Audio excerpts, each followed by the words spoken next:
Can Such Things Be? By Ambrose Bierce. Section 1. The Death of Halpin Frayser. For by death is wrought greater change than hath been shown. Whereas in general the spirit that removed cometh back upon occasion, and is sometimes seen of those in flesh, appearing in the form of the body it bore, yet it hath happened that the veritable body without the spirit hath walked. And it is attested of those encountering, who have lived to speak thereon, that a liche so raised up hath no natural affection, nor remembrance thereof, but only hate. Also it is known that some spirits which in life were benign become by death evil together. Halli.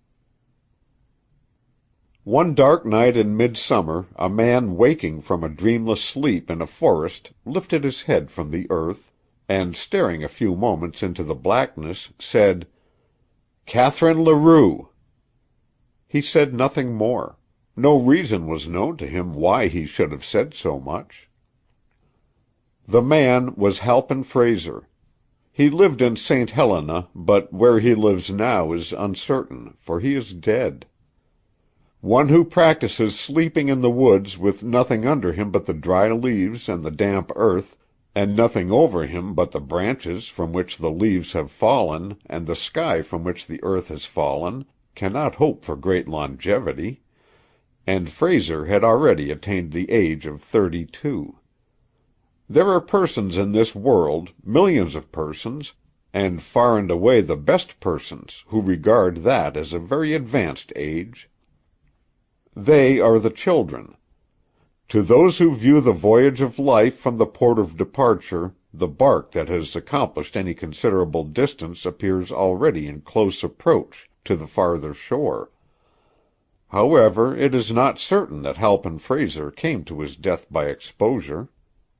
He had been all day in the hills west of the Napa Valley, looking for doves and such small game as was in season. Late in the afternoon it had come on to be cloudy, and he had lost his bearings. And although he had only to go always downhill, everywhere the way to safety when one is lost, the absence of trails had so impeded him that he was overtaken by night while still in the forest. Unable in the darkness to penetrate the thickets of manzanita and other undergrowth, utterly bewildered and overcome with fatigue, he had laid down near the root of a large madroño and fallen into a dreamless sleep.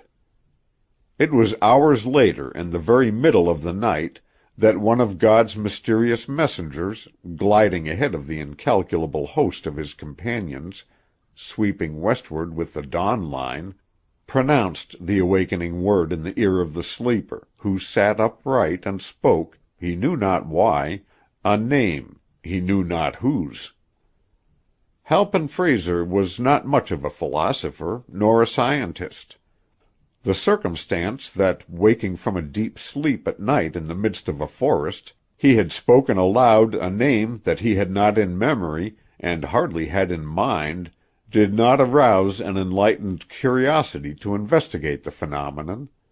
He thought it odd, and with a little perfunctory shiver, as if in deference to a seasonal presumption that the night was chill, he lay down again and went to sleep. But his sleep was no longer dreamless.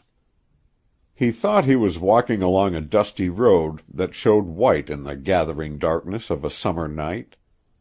Whence and whither it led, and why he traveled it, he did not know, though all seemed simple and natural, as is the way in dreams.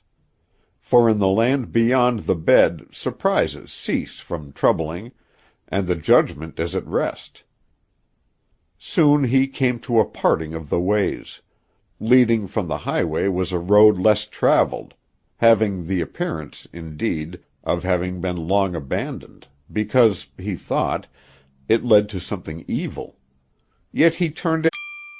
Sample complete. Ready to continue?